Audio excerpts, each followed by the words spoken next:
Reading from the Srimad Bhagavatam, Canto 7, Chapter 5, Text 52. Dharmamartam chakamang cha nitarang tanupurvasaha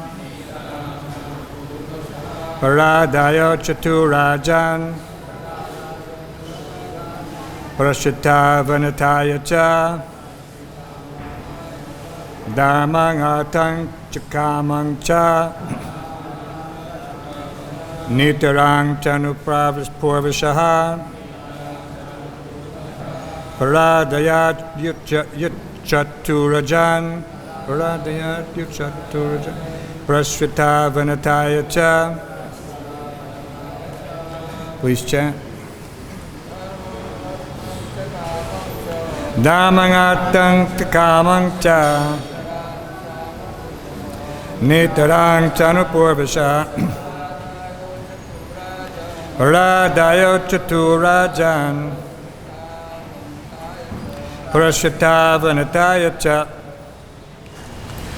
Dharmam, mundane occupational duty. Artham, economic development. Cha, and. Kamam, sense gratification. Cha, and. Nitaram, always. Cha, and.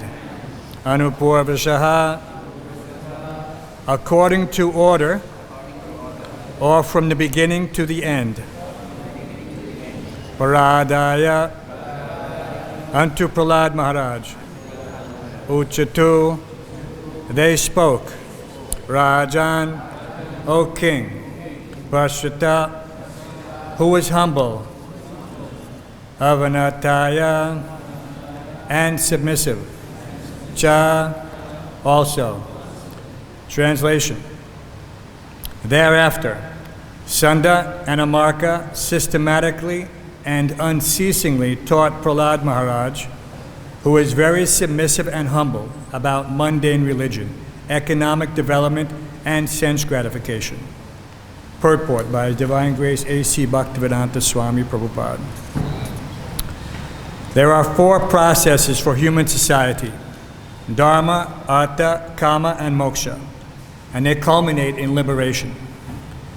Human society must follow a process of religion to advance, and on the basis of religion, one should try to develop his economic condition so that he can fulfill his needs for sense gratification according to the religious rules and regulations.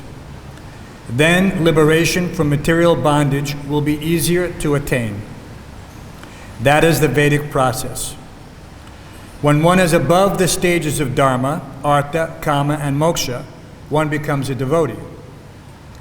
He is then on the platform from which he is guaranteed not to fall again to material existence. Yad gatva na navartante. As advised in Bhagavad-Gita, if one transcends these four processes and is actually liberated, one engages in devotional service, then he is guaranteed not to fall to material existence again. Translation again.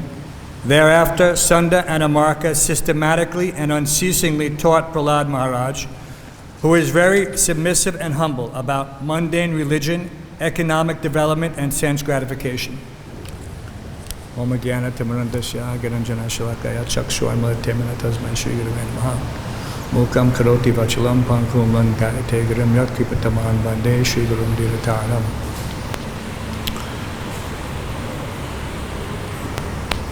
So as Srila Prabhupada often mentioned, Dharmam to Sakshat Bhagavat Pranitam. Dharma, that which we know from the Vedic scripture, are the laws of God. Just like we have the laws of the state. No one can ignore the laws of the state without the potential for arrest and incarceration. Even he may escape for some time, still he is under the jurisdiction, and at any time a warrant may be issued, he may be apprehended and imprisoned.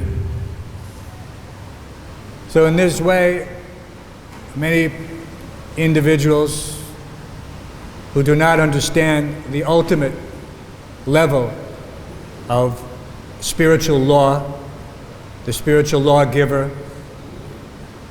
his servants, Vikatara. Prabhupada said those who are following the Vedic scriptures, they're Vikatara. Means that they have become transformed. Just like gold can be transformed into an earring or some other decoration. So the spirit soul, in contact with matter, has his contaminated version of existence. But that soul who rises above this material conception, he is transformed. And this is the platform of devotional service. But we cannot achieve this state if we are not following the laws. Whether the material laws, which we see everywhere, or the spiritual laws, which will allow us to progress in spiritual life or fall down again into material existence. It is not a guarantee that when one comes to spiritual life that he will be successful. It is a guarantee if he follows the rules and regulations, takes shelter of the bona fide spiritual master, and has unflinching faith. Yasya devi para bhaktir yata deve tata guru. This is the key. This one thing which is the essence. Prabhupada once said that the only requirement for success in spiritual life is sincerity. So this sincerity is manifest in one's rigid faith in the spiritual master. It is not an option. It is not that I can come and take some spiritual master for a fashion. This is called Jat Guru. We have this system, everyone knows. Some family is associated with some guru, and in this way, generation after generation, by some relationship, someone is taking initiation. But this is not real diksha. Dharma sunustata pungsam visvaksena katasuyat notpadiyat yadiritim shama evahi kevalam. So one can approach this varna and ashram from the material level or the spiritual level. And on the material level, shrama evahi kevalam. All of his activities are simply a useless waste of time if he does not please Krishna. This is the version of the Bhagavatam. It is not our whimsical words. Shrama evahi kevalam. Useless waste of time. But so many places around you'll see in Vrindavan, all so-called dedicated to Dharma. All advertising that we are the true path. And that, anyway, we don't have to elaborate. Everyone knows these things.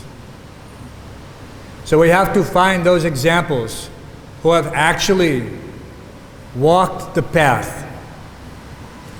Mahajana yene gutak sapanta. So these Mahajans, like Prahlad Maharaj. Prabhupada said how Prahlad Maharaj, 5-year-old boy, how he's Mahajan. Prabhupada said he was Mahajan even in the womb. Even in the womb.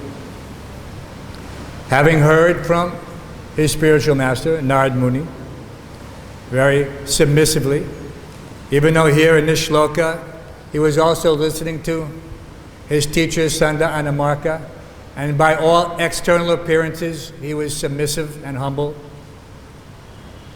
But he was a self-realized soul. So what could he be instructed by these two what do they call? Dharma Dwaji.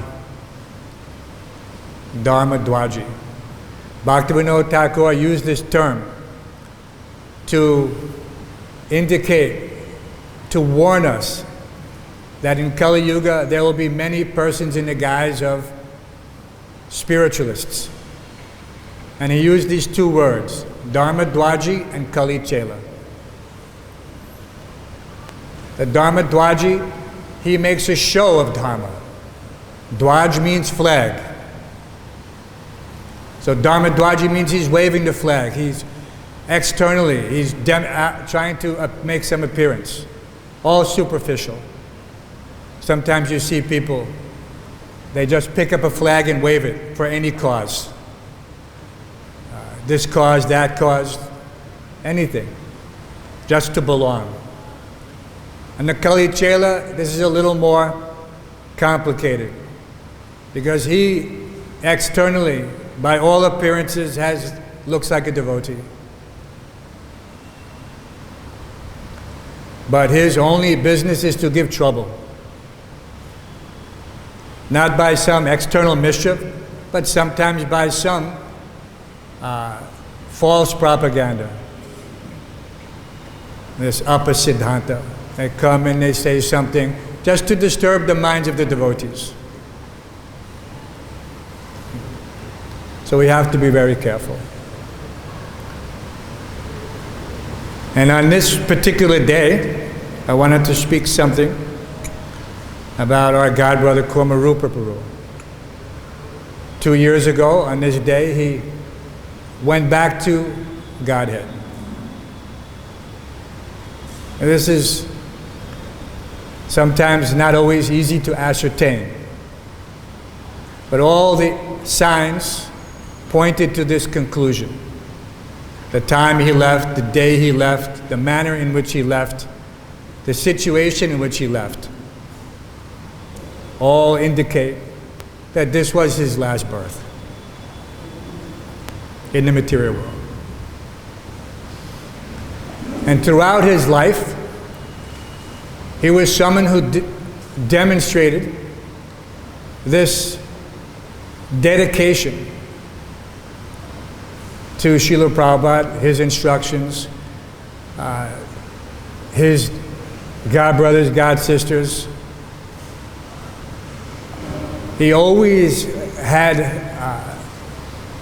this heart so large that he could share selflessly with everyone without any motivation. This ability to mentor others. This was his fulfillment. For many years we served together as brahmacharis in the New York temple. And he was always very sober, dhira, very grave, except during kirtans, when he was very ecstatic.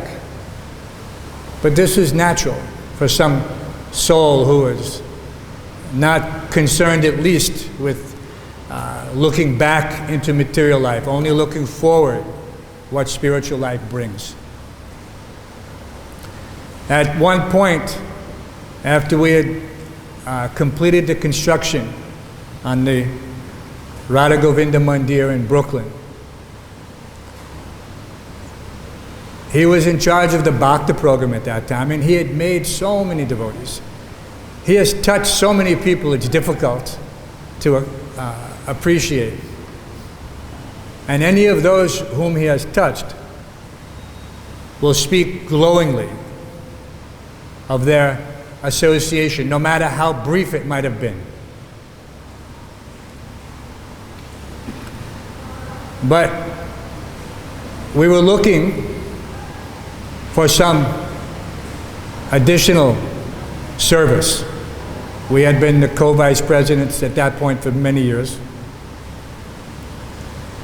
And he had suggested that he wanted to go to Vrindavan.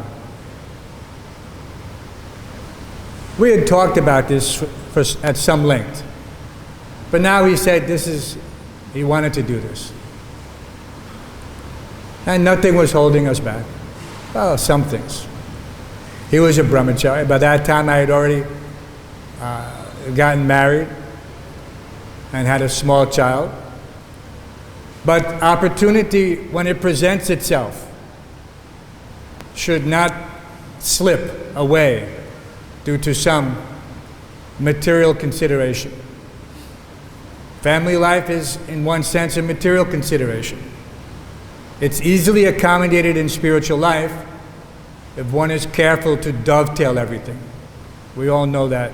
Anashakta sivisayan yataram upayunjata nirbandha krishna sambandhe yukta vairagya uchite. But it is a science. So anyway, he said, and I agreed, yes, we should go.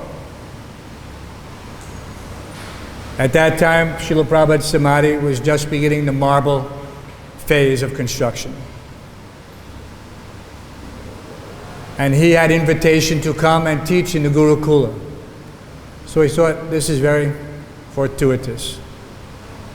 So we packed up everything and we left. He left before me because I had, as a Grahastha, you have more loose ends to tie up. And then we said, we'll meet in Vrindavan. He departed and I continued about my tying up my loose ends. So some time passed. In those days, there wasn't really internet. I mean, there was, just barely. You had to have a strange contraption, modem, which you would hook onto the receiver of a telephone. And you would make a connection and handshake, and you would have text only, and discuss things through bulletin boards. In any case, there was no real communication, no telephones, no cell phones. So he left.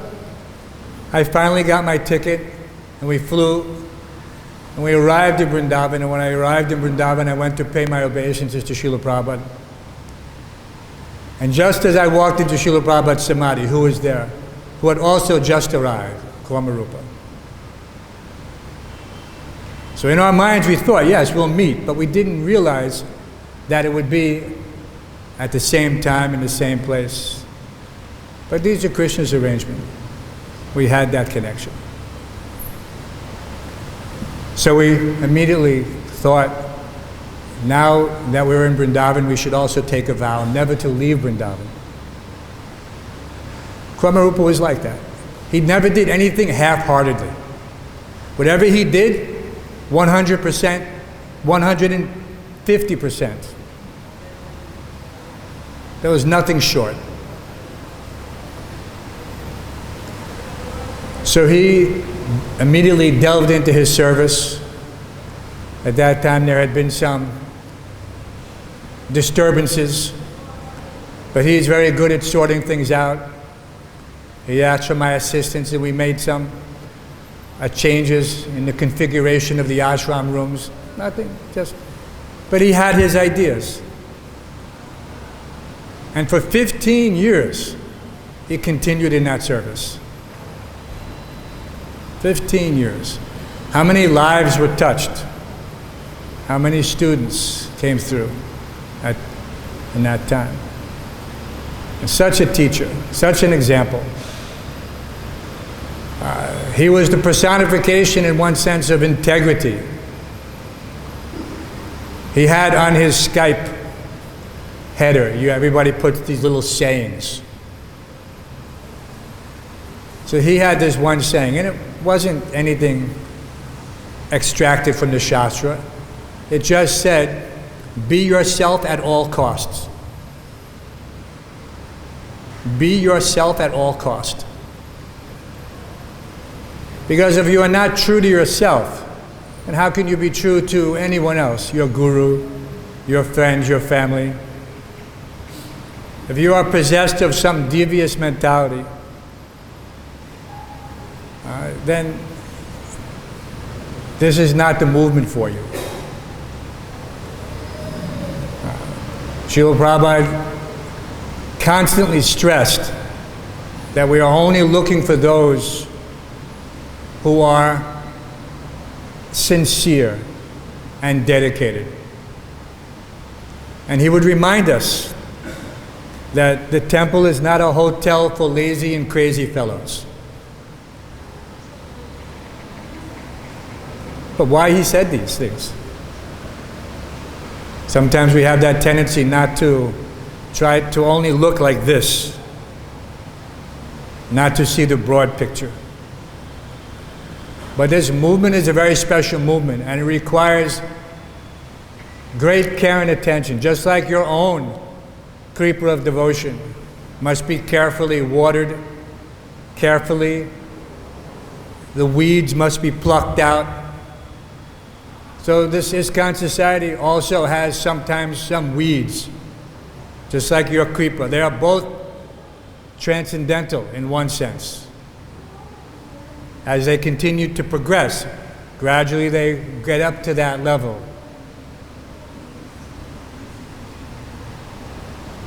But in the beginning, now we have touched 50 years, we can say.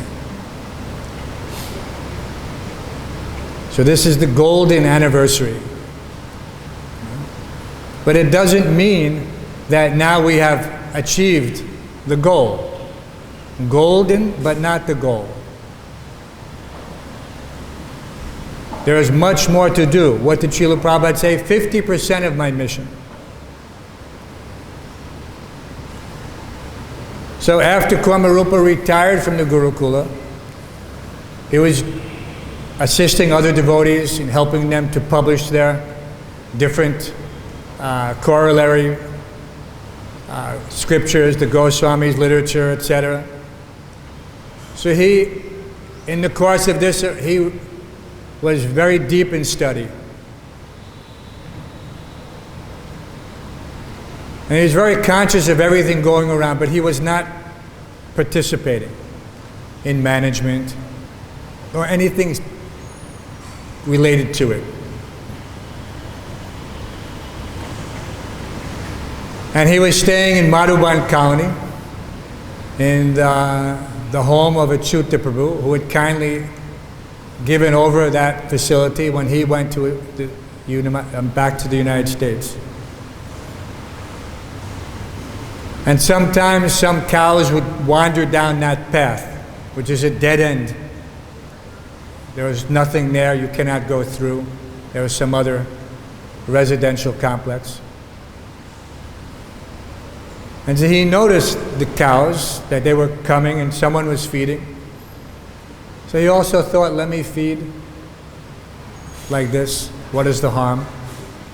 The cows are coming and they're looking. And when they look at you, they're also looking at you to determine, who are you? Are you, like Prahlad Maharaj they were trying to teach him friends and enemies. But Prahlad Maharaj had no such consideration. But the cows, on the other hand, they look to see, who are these persons? They can look and see right into your heart. Your friend, your enemy. So they looked at Kramarupa and they immediately saw a friend. Not just a friend, but a great friend. And so he was feeding one or two cows occasionally, but these cows were going back and telling their friends. Jai Shri Shri Krishna Balaram, Jai Shri Shri Gauranitai, Jai Shri Shri Radha. And so in this way, until a well-wisher saw that Kramarupa was steady. This is another characteristic of devotees as they develop all spiritual qualities. But he was steady and steadfast. So they offered, you can have some small plot of land and you can take care. And they even gave some bull, which that was a different story. Krama's philosophy evolved that he didn't want just to take care of cows. Any people who are taking care of cows, He wanted to save the cow. He wanted to care for the cow.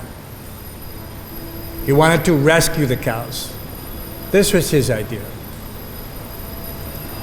People are feeding all over, but no one was taking care of the critical injured. There was some facility, but you can see, even still, that cows which are hit by these cars, careless drivers, overcrowded roads, even careless people. We saw yesterday one cow, the whole side of the cow, the skin was burned off by scalding oil or water. Because they come and they intrude upon someone's whatever, their subji stand, their this, their that, and thoughtlessly, maliciously, they throw hot oil or hot water. Such behavior, even in the Dham. It's this huge, open, horrible. So Kamarupa could not tolerate that.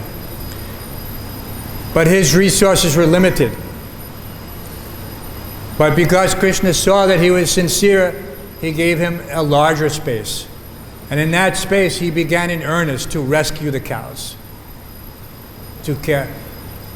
And he engaged, at that time, Dr. Lavanya was the premier veterinarian for the area. And they had a very close relationship. And practically he was the staff veterinarian for care for cows. And Kamarupa even had his emergency room. And he had all equipment for lifting the cows, suspending the cows, giving them the special treatment for broken legs, minor operations, even some major operations. So in this way, he became absorbed. And of course, Krishna sent him many sincere souls to assist in his efforts. And they remain today caring for the cows. But none of it would have been possible without Kamarupa's dedication and determination. These two words always come back. We have so many people who have ideas. But mostly these ideas are just like show bottles. They're empty. They're just put on display. Someone wants to show that I am a great thinker or like this. But very few people take those ideas and turn them into action. And that makes all the difference. Prabhupada said, show bottle cannot act. That was his proclamation. He said, show bottle cannot act. And what does that mean, cannot act? Does everyone know what a show bottle is? In the apothecary shop, in the pharmacy, they have empty bottle. It has a label and everything. It looks just like the real thing. Such and such medicine. But the bottle itself is empty, only for show. Therefore, it is called a show bottle. If you steal that bottle, you get nothing. You get empty bottle. If you take that empty bottle and think I will cure my disease, then you are fool number one, because it is a show bottle. It cannot act. But so many people are fooled by the show bottle. But Kamarupa was the genuine article.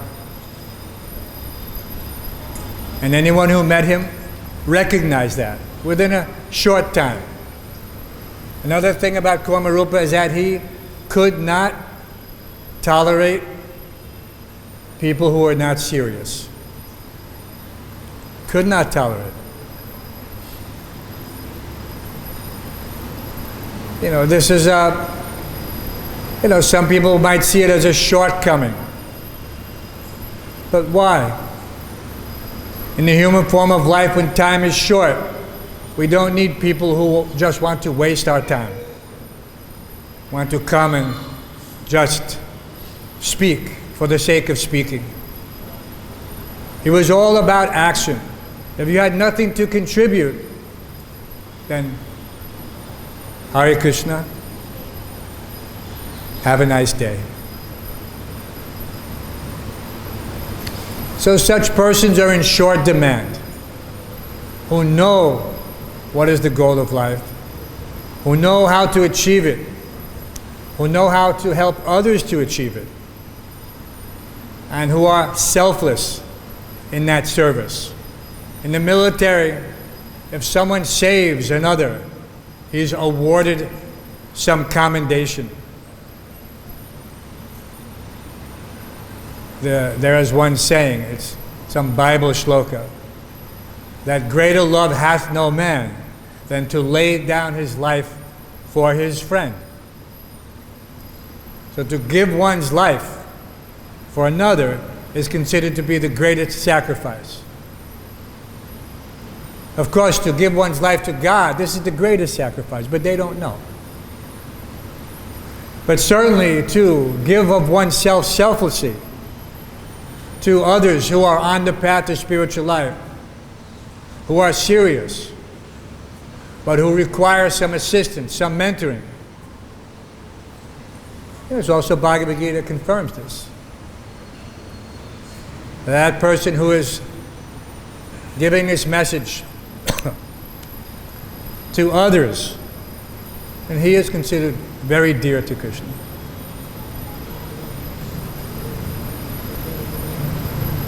So Hamsarupa continued this care for cows selflessly for another 15 years. So 30 years of his life passed in this way. A little more. He came in October of 1984. And he left 2 years ago, this June, this day. So all that time, so he had kept his vow never to leave Vrindavan. Occasionally he went out for preaching. Because he's in a foreign body, he had to take some visa. So sometimes he had to go out, travel outside.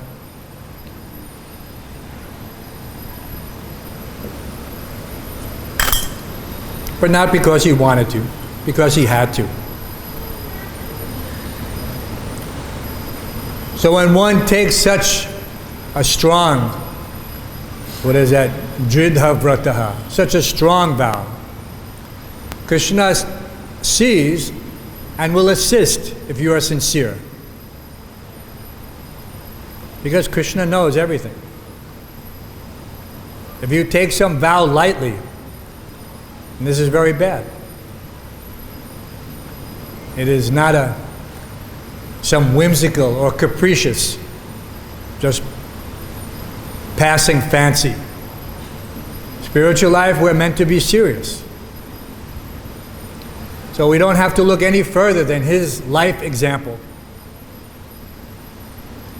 Even at the time of death, we were asking so many times, he didn't want any special attention, he didn't want any, but he accepted it graciously because he wanted the devotees to have an opportunity also not to close them out.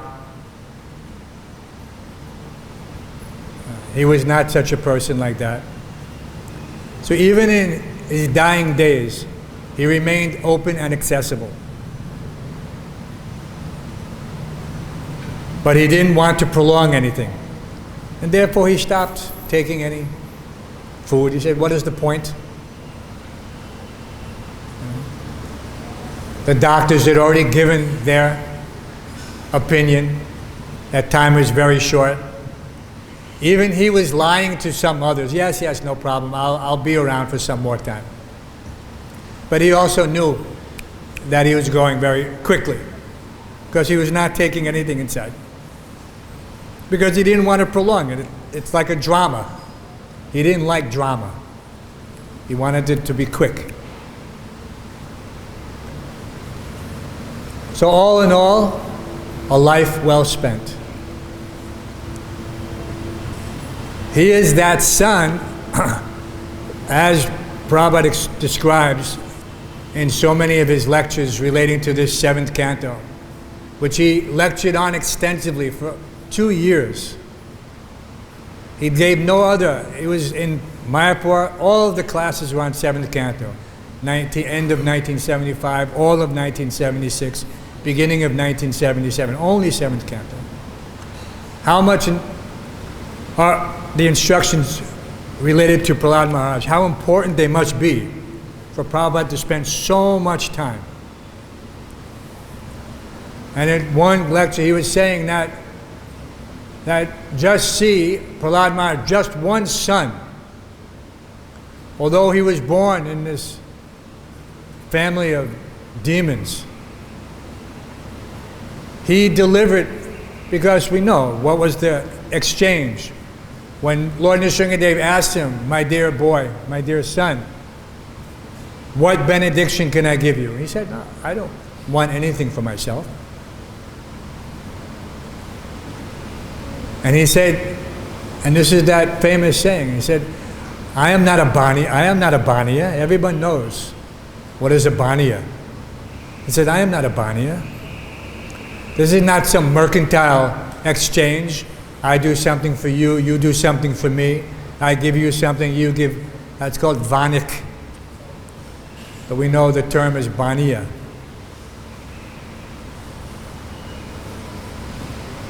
But then he thought, one thing, if you can please forgive my father. You can please forgive my father. And Lord Nrsingadev said, what to speak of your father, your father's father, his father's father? He said 7 generations, back and forward, are all delivered, all liberated. So Kamarupa was that one son in his family.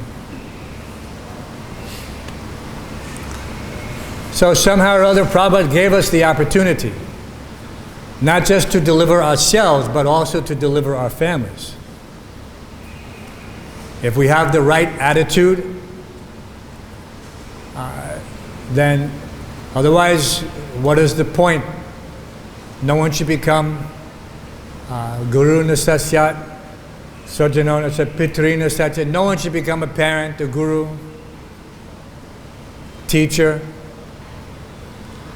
unless he can deliver his followers, children, etc., from this cycle of birth and death.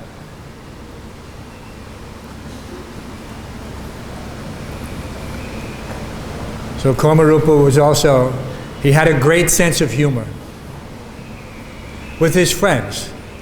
He didn't just show this without any cause.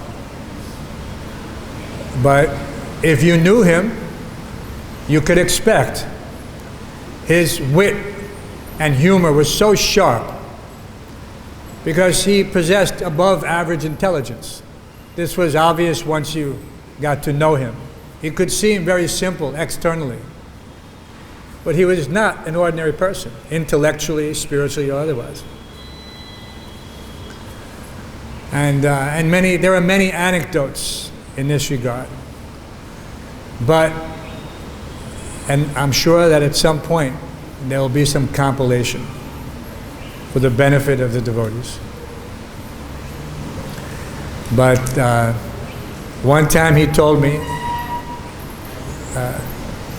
because we were doing our services respectively, and we saw that at that time Vrindavan began, this is early on, in the early 80s, Vrindavan started to become crowded. People were coming to move to Vrindavan, but they were coming to live in Vrindavan. They weren't coming to be in Vrindavan. There's a big difference. Vrindavan is a state of mind where one is surrendered to Krishna and his only desire is to serve in whatever capacity. Prabhupada told us, you cannot buy a plane ticket to the spiritual world, to Vrindavan. cannot buy a plane ticket. Although every day thousands of plane tickets are being sold for Delhi. And every day the roads are filled with cars coming to Vrindavan. But what are they actually seeing here in Vrindavan? What are they realizing? What are they experiencing? So he told me one thing, and of course I could never forget it. Because it was just as Srila Prabhupada used to explain, minimum words, maximum effect. It doesn't take much to get a point across. And if it does, then there's something wrong. Minimum words, maximum effect. So he told me, he said, Hansa, Vrindavan is not a place to live, it's a place to die. So at that time we were all young men. My daughter was not even 1 year old. Now she's married, she has children. This is so long ago. But even then the realization was there that coming to Vrindavan is a commitment. That I will stay here, I will do service, and I will die here. And many, many devotees have done so.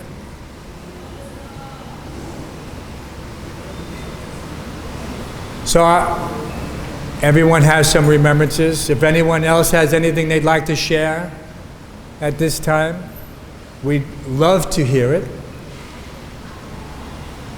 I know our friend Dr. Leela is here, and she knew Kammarupa very well.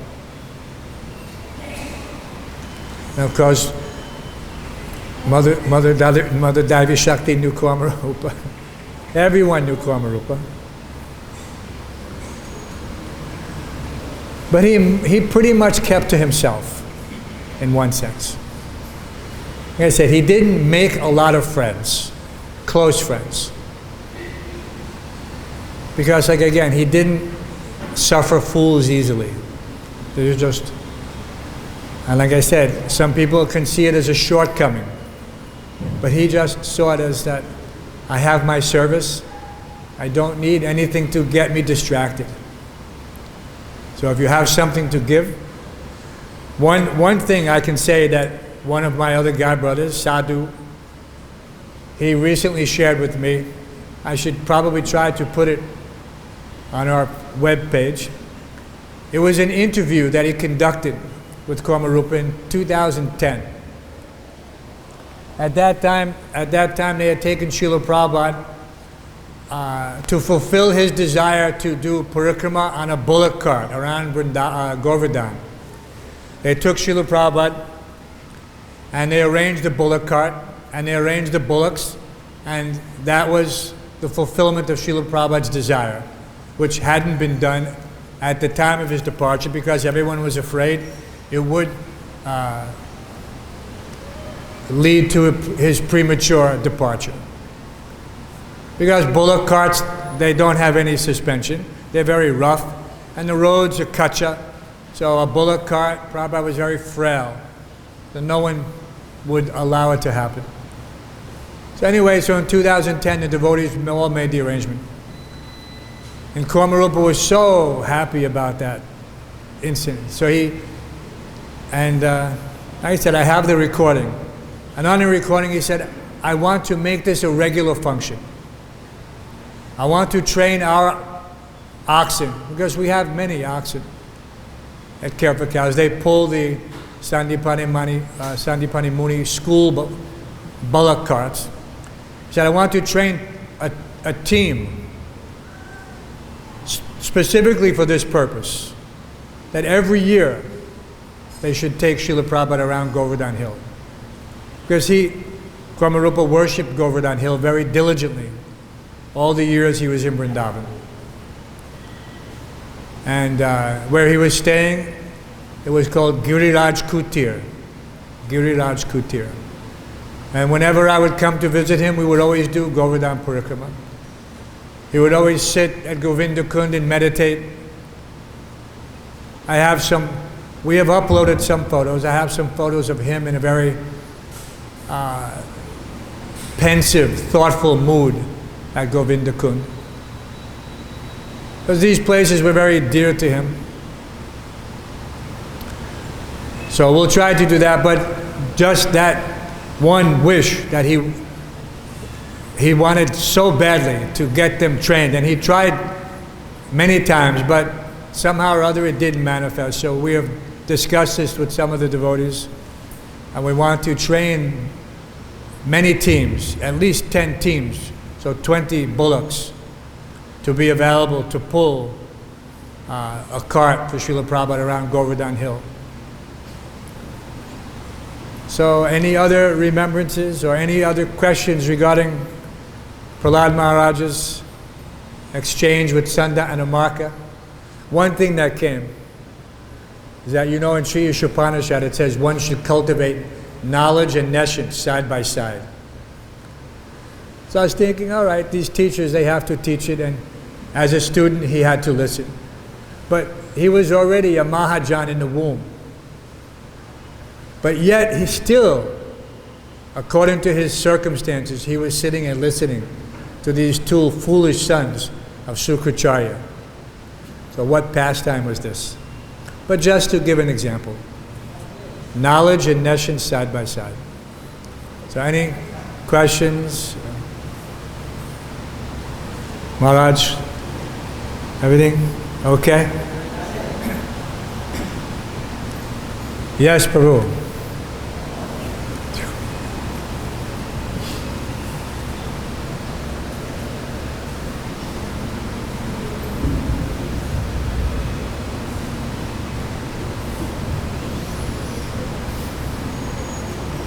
I add something.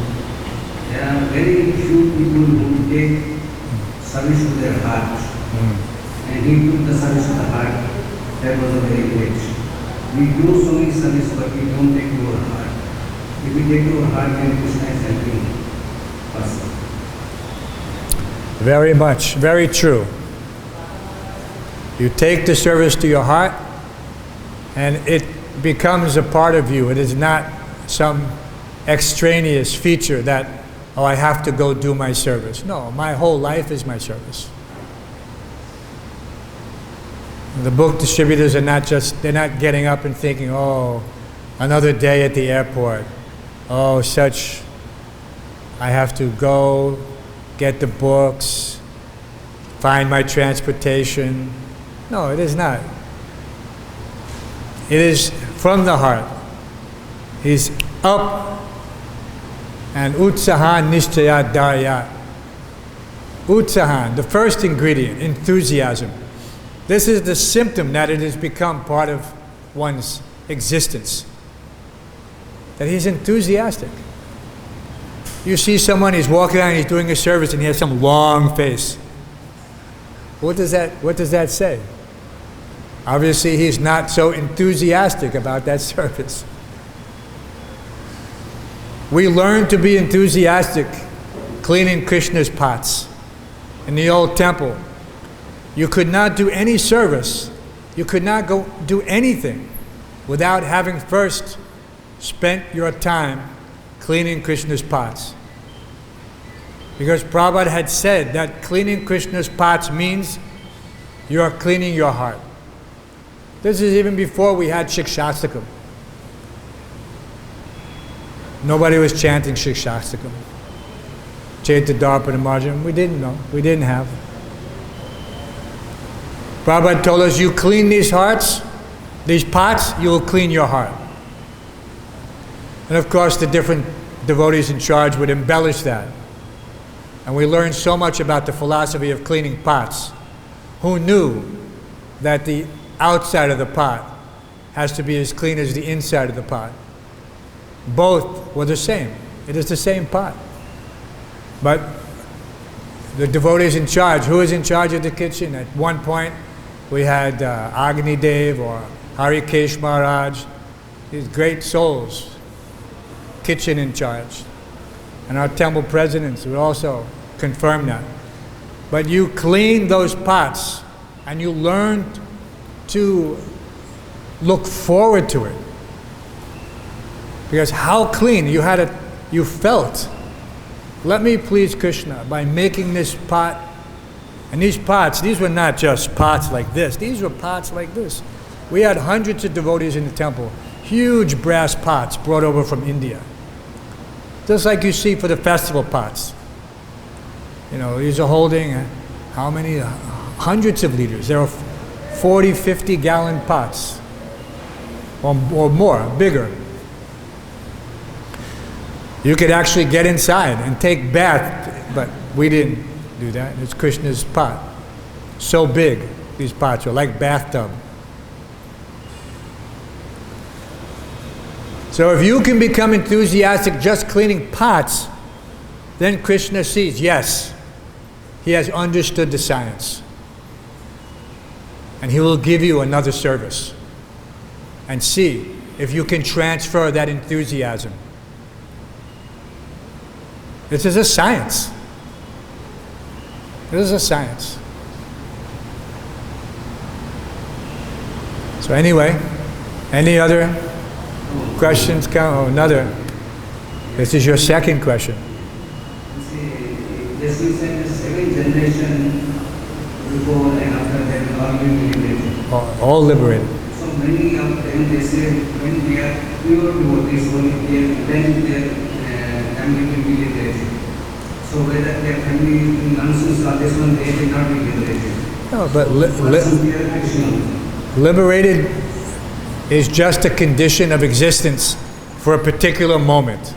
So if they're born due to that benediction, that means that they have the facility. Just like being born, Suchyanam Srimatam Gehe. You're born in a Brahmin family, but it doesn't mean you will continue if you don't maintain the proper training, if you don't develop the Brahminical qualities. But you were born in that condition due to your past pious activities. So if you get this boon of liberation, that you're free from your past sinful activities, now it is yours to keep. If you can maintain it, then your destination is guaranteed. The ticket is pre-purchased. You have a reservation. But if you're foolish and you don't get to the train station to collect that, get on the train, then what can be done? But everything is arranged for you, even for us. Everything is arranged. You just have to stick fast to this process. Hold on tight to Srila Prabhupada's dhoti. It is not some, people want to make some very flowery explanation because they know that people's minds are attracted to it. It is like sweet poison. They go to these Rasiya, or they go to this Saptaha, or they go wherever, and these people speak, and they say so many things. And it is very nice, but who is that person? And what is his background? And what has he done to serve the pure devotees, Sri Krishna? And the effect of these individuals, we already know. It is milk touched by the lips of a serpent. So when we have that, the original item, why should we go to the market for some duplicate? Everyone knows, in India especially, when you go to the market, you want to make sure that whatever you're purchasing is genuine. You don't want any duplicate. Everything is duplicate. So you have to look very carefully. You see people go to the market, what do they take? When they go to the bartan, to the shop, they take a magnet to test whether this is stainless steel. And they take that magnet and they see, does it stick, does it not stick? Because they don't trust. The shopkeeper is saying, yes, 100% stainless steel.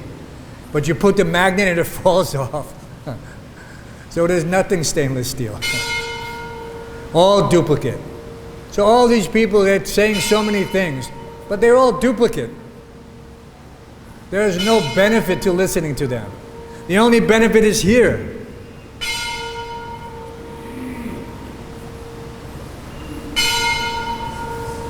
Nastak Prayeshu Bhajeshu Nityam Bhagavata Sevaya Bhagavati Uttama Shloke Bhaktir Bhavati Naishtaki. And if we go other places, then it means that we're lacking something. We have not properly heard. This is very unfortunate. So we have everything. Please stick very closely to this ISKCON society. Prabhupada said no one can make any spiritual advancement outside of ISKCON. He said this very clearly. Anyone can argue. It doesn't matter who they are. So many people have their version. Oh no, this person, no, this person, no. No. Whatever they say is wrong. It is 100% wrong. And they're living in a hallucination.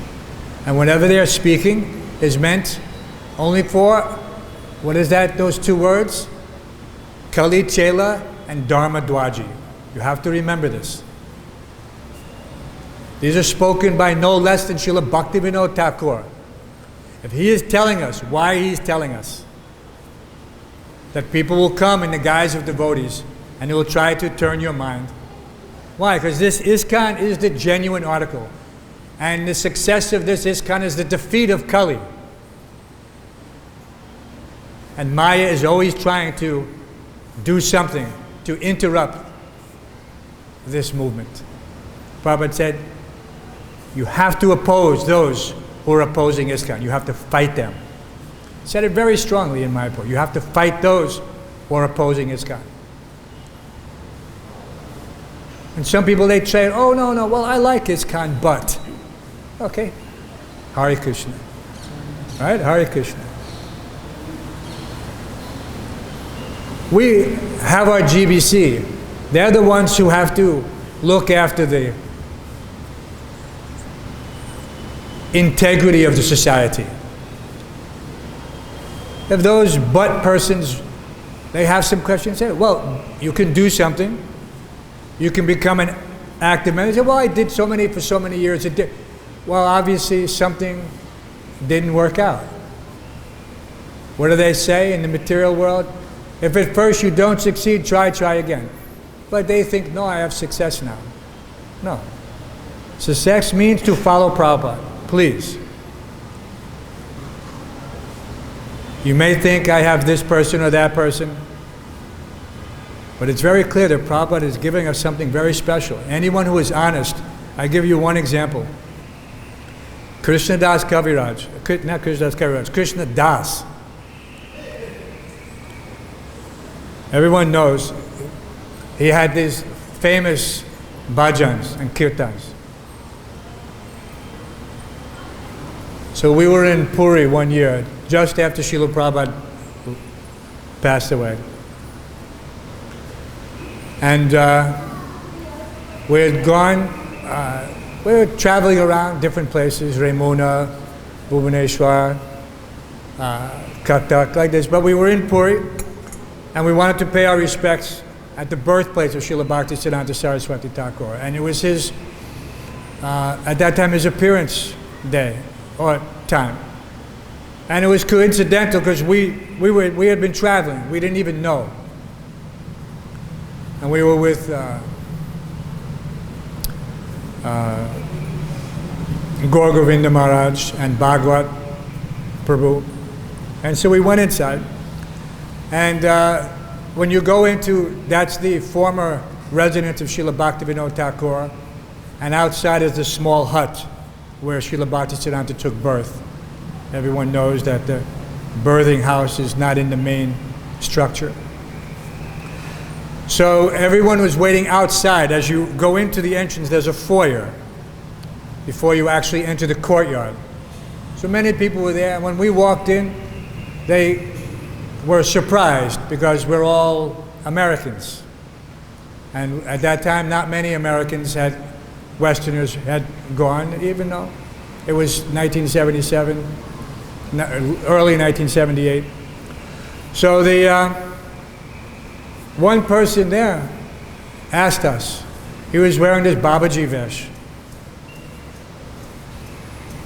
So we saw what? He said, who are you? He said, you're disciples of Bhaktivedanta Swami? He said, yes, we're disciples. You know, and that's how they addressed him, Bhaktivedanta Swami. Yes, we're disciples.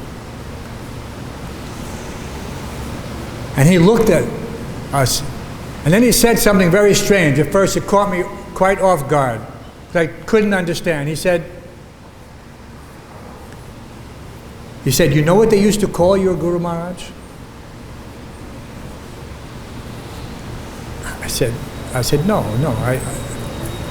He said, they used to call your Guru Maharaj, and he meant Srila Prabhupada's godbrothers, some of whom were there standing right next to Krishnadas Babaji.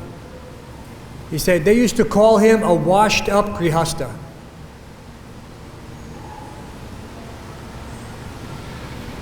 So I was a little, I didn't know how to exactly take that at first.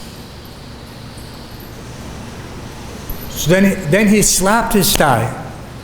He would do that, and he started laughing so loud. And then he said, just see who is washed up now. Just see who is washed up now. Yeah. And he didn't care that his other godbrothers, Krishnadas was a little separate from them. He didn't try to become some guru or GBC after Srila Bhaktisiddhanta left. He just did his bhajan. But he was not afraid to speak the truth. And there in that assembly that day, you could see how when he spoke that all these other godbrothers, whom we had no idea who they were, all looking kind of whatever, deflated. He said, just see who is washed up now. So such things are for us instructive. So any other questions or comments? We want to just remind, yes, Mataji. Can you give the microphone to Mataji? Sit, Mataji, Betiye. Microphone, how are you? Another microphone is there. Another one is there, huh?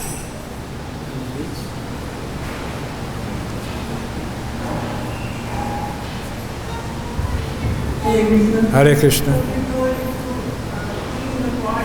Yes. When your heart will be clean. Everybody can't take the parts in the temple. If they offer bhoga at home and drink those parts, why not? You're washing Krishna's pots. He has many pots, unlimited pots. no, they're not unlimited, they're free, but small. That's okay. But that quantity will be clean in other. When we joined, we were given very big pots to clean because our hearts were very dirty. Your heart is already very clean, so you just have to clean a small pot. Our hearts were so dirty, the pots had to be so big. And the pots, the thing about the pots is that Krishna is getting so many offerings. We would clean the pots, the cooks would come and take them and use them and bring them back, and we would clean them again. And this would happen all day. We were cleaning pots, same pots. But this was the mercy. We didn't mind. At that time, my godbrother, now, and in those days we were all brahmacharis, and many of them went on to become big sannyasis. I became fallen grihastha, but they're all making very good contributions to Prabhupada society, and I'm watching them with great appreciation. But we were all brahmacharis then, and they would take care for those new devotees who were still washing the pots, still cleaning their hearts. We had a very early audio system. We had these cassette tape decks, and when devotees would join, in those days, most devotees were musicians. So they used to have these very big speakers. And so we would connect this small tape recorder to the big speaker, and we would play Prabhupada lecture very loud. So while we were cleaning the pots, we were hearing Prabhupada's lectures. So in this way, many things were being accomplished. The heart was being cleansed, the words of the spiritual master were entering the heart. All these things act together very specially to make a result that's difficult to appreciate now, but we need to keep this implemented, that in the beginning, everyone should get the opportunity to clean his heart. Because then whatever he hears will have some effect. Any other questions, comments? For all of Kwamarupa's close associates, the residents of the ashram, and those who knew him well, and donors, there's going to be a small feast in Balaram Hall today at 2 o'clock. So everyone is cordially invited. So it is mostly for the residents and those who are his close associates. So thank you very much. Kwamarupa Prabhu ki jai. Srila Prabhupada ki jai. Care for cows ki jai.